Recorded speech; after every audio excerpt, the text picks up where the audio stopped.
नमस्कार मित्रांनो, welcome back to the channel. तर मित्रांनो, गेल्या 24 ते 48 तासांपासून आपण बघतोय की नागपुरातील प्रत्येक पेट्रोल पंपावर, मग ते अजनी असो, मेडिकल चौक किंवा वाडी, सगळीकडे वाहनांच्या लांबच लांब रांगा लागल्या आहेत. काही पंपांवर तर नो स्टॉकचे बोर्ड सुद्धा दिसत आहेत. पण खरंच नागपुरात पेट्रोल संपलंय का, की ही फक्त एक अफवा आहे? आजच्या या व्हिडिओमध्ये आपण यामागचे खरे कारण जाणून घेऊया.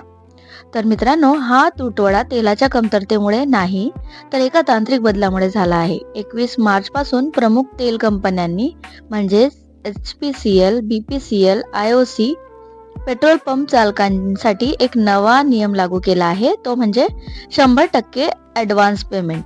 आधी हे व्यवहार क्रेडिटवर चालायचे, पण आता आधी पैसे भरल्याशिवाय टँकर सुटत नाहीत. सुदैवाने हा नियम बँकांच्या सुट्ट्यांच्या काळात लागू झाला. त्यामुळे अनेक डीलर्सना वेळेवर पैसे ट्रान्सफर करता आले नाहीत. त्यामुळे टँकर येण्यास उशीर झाला आणि पंप रिकामे झाले.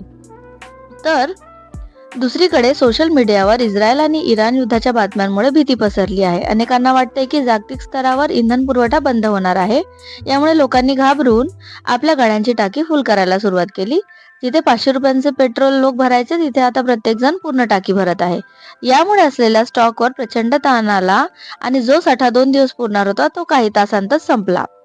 या परिस्थितीमुळे नागपूरचे जिल्हाधिकारी यांनी स्पष्ट केलंय की नागपुरात पेट्रोल आणि डिझेलचा पुरेसा साठा उपलब्ध आहे. बोरखेडी डेपोमध्ये 80% अधिक साठा असून घाबरण्याचे कोणतेही कारण नाही. महत्त्वाचे म्हणजे नागपूर सायबर सेल अशा लोकांवर लक्ष ठेवून आहे जे सोशल मीडियावर अफवा पसरवत आहेत. आधीच अनेक जणांवर गुन्हे दाखल करण्याची प्रक्रिया सुरू झालेली आहे. थोडक्यात सांगायचे तर नागपुरात पेट्रोलचा साठा आहे, फक्त वितरणात थोडा उशीर झाला होता. आता बँका सुरू झाल्या आहेत आणि पुरवठा सुरळीत होत आहे. त्यामुळे कृपया रांगा लावून गर्दी करू नका आणि अफवांवर विश्वास ठेवू नका. तुमच्या भागातील पेट्रोल पंपावर सध्या काय परिस्थिती आहे, आम्हाला कमेंट्समध्ये नक्कीच कळवा. हा व्हिडिओ जास्तीत जास्त शेअर करा, जेणेकरून लोकांची भीती दूर होईल. धन्यवाद. जय हिंद, जय महाराष्ट्र. आणि व्हिडिओ शेवटपर्यंत बघितल्याबद्दल तुमचे खूप खूप धन्यवाद.